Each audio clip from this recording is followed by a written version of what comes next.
দুর্দান্ত একটি ফিচার নিয়ে আসলো হোয়াটসঅ্যাপ। আপনি কাউকে ছবি পাঠালেন কিন্তু সেই ছবিটি গ্যালারিতে সেভ করতে পারবে না, এমনকি স্ক্রিনশটও নিতে পারবে না। কেমন হয় এই ফিচারটি? এই ফিচারটি সম্পর্কে বিস্তারিত আলোচনা করব। সম্পূর্ণ ভিডিওটি দেখার অনুরোধ রইল। বর্তমান সময়ে আমরা কাউকে হোয়াটসঅ্যাপে ছবি পাঠালে সেটি গ্যালারিতে সেভ হয়ে যায়, এমনকি অনেকেই স্ক্রিনশটও নিতে পারেন।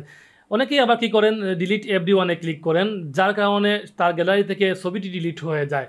কিন্তু যেসব চালাক প্রাণী রয়েছে তারা কিন্তু এর আগে এটি স্ক্রিনশটে নিয়ে নেয়।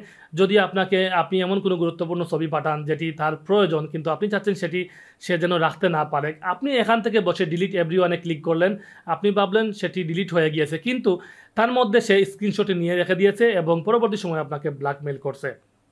এই বিষয়টি মাথায় রেখে হোয়াটসঅ্যাপ নতুন একটি ফিচার চালু করলো এবং এই ফিচারটি হলো আপনি ওয়ান টাইম একটি ছবি পাঠাতে পারবেন, হয়তো 20 সেকেন্ডের সময় দিয়ে একটি ছবি পাঠাতে পারবেন। এই 20 সেকেন্ডের মধ্যে ছবিটি শুধুমাত্র সে দেখতে পারবে, না পারবে সেভ করতে, না পারবে স্ক্রিনশট নিতে। এবং 20 সেকেন্ড পর অথবা 10 সেকেন্ড পর অথবা 30 সেকেন্ড পর আপনার ছবিটি অটোমেটিক ডিলিট হয়ে যাবে, তার গ্যালারিতে সেভ হবে না। আশা করি বুঝতে পেরেছেন এই ফিচারটি কতটা গুরুত্বপূর্ণ আপনাদের জীবনে।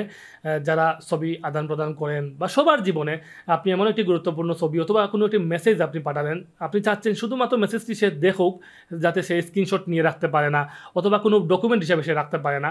এর জন্য আপনি 20 সেকেন্ডের সময় দিয়ে সেই মেসেজটি সেন্ড করলেন এবং এই সময়ের মধ্যে এই মেসেজটি অটোমেটিক ডিলিট হয়ে গেল, তার মোবাইলে সেভ হলো না এবং সে স্ক্রিনশট যখন মারতে যাবে তখনই তাকে একটি নোটিশ দিবে। এবং আপনারা ইতিমধ্যে দেখেছেন ফেসবুকের প্রোফাইল লক যখন থাকে তখন স্ক্রিনশটে নেওয়া যায় না, তেমনি একটি ফিচার হোয়াটসঅ্যাপ নিয়ে আসছে এবং এই ফিচারটি থাকলে সে স্ক্রিনশট নিতে পারবে না, আপনার প্রোফাইলের স্ক্রিনশট নিতে পারবে না, এমনকি আপনার সাথে যে কথোপকথন হচ্ছে সেটির স্ক্রিনশট নিতে পারবে না এবং পরবর্তী সময় আপনাকে কোনো রকম বিপদেও ফেলতে পারবে না।